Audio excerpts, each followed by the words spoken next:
კათოლიკოს პატრიარქ ილია მეორის გარდაცვალებიდან 40 დღე 25 აპრილს სრულდება. სწორედ ამის შემდეგ წმინდა სინოდმა ქართული ეკლესიის 152 წინამძღვრის არჩევის პროცედურები უნდა დაიწყოს. კანდიდატის შესარჩევად სინოდის სხდომას და შემდეგ უკვე გაფართოებულ საეკლესიო კრებას 2017 წელს ილია მეორის მიერ დასახელებული და სინოდისგან უკვე ოფიციალურად დამტკიცებული საპატრიარქო ტახტის მოსაყდრე მოიწვევს და გაუძღვება. კრიტერიუმებს, რომელსაც პატრიარქობის კანდიდატი უნდა შეესაბამებოდეს, მართვა-გამგეობის დებულება ადგენს.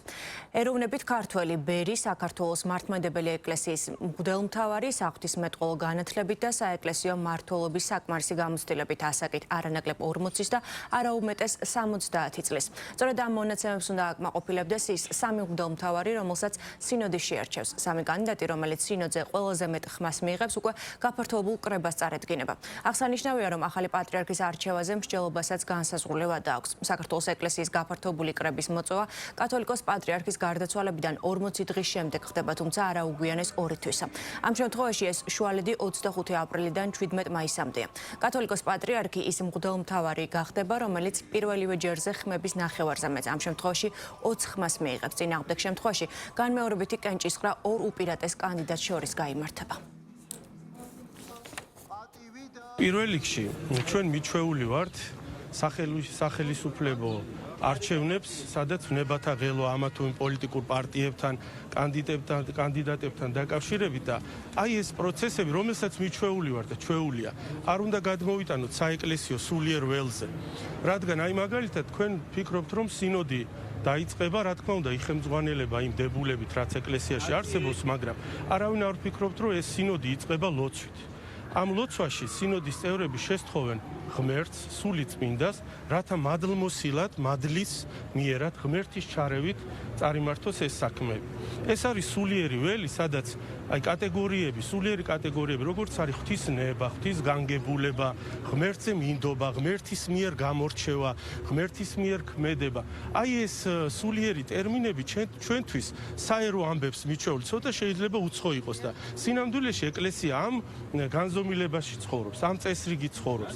დღევანდელ დღესაც მეუფეები, მეუფეშიო შესთხოვენ, ანუ ნახეთ, მარტო ის საერო თვალით რაც ჩანს, მარტო ესე არ არის პროცესები. არის სულიერი მხარე და მაგიტომ არის ხოლმე თხოვნა, რომ რევლისადმი, ტელევიზიებისადმი, რომ გასაგებია ეს ვნებათა ღელვა, მაგრამ იქნებ ჩვენი მოთმინებით, აი ამ ლოცვისთი გარემოს არ დარღვევით, ყველანი შევეწიოთ, რომ მართლაც ღმერთი იმოქმედებს ყველა შემთხვევაში. უბრალოდ ჩვენ შფოთი არ შემოიტანოთ.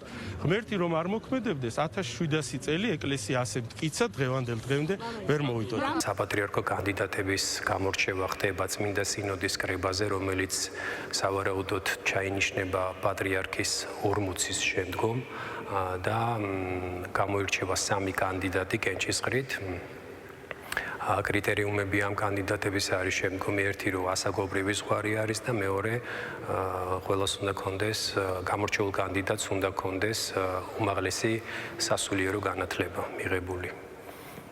შემდგომ ამ სამი კანდიდატიდან უკვე გაფართოებულ საეკლესიო კრებაზე მოხდება სინოდის წევრების მიერ უშუალოდ არჩევა სრულიად საქართველოს კათოლიკოს პატრიარქისა, რომელიც უნდა იყოს არაუგვიანეს 2 კვირისა. აქვს ესეთი მოკრძალებული თხოვნა ყველასთვის, რომ ჩვენ განსაკუთრებულ პერიოდში ვიმყოფებით, სულ მალე ბზობა იქნება, შემდეგ ხარების დიდი დღესასწაული და აღდგომის წყინვალე დღესასწაული, ჩვენ ეს არ უნდა დაგვავიწყდეს, უდიდეს სიხარულს მაცხოვრის აღდგომას უნდა მივეგებოთ, შემდეგ თომას კვირა და აი მცხეთაში ჯვრის აღმართვის წინა დღეს 25 აპრილს სწორედ არის მე-40 დღე.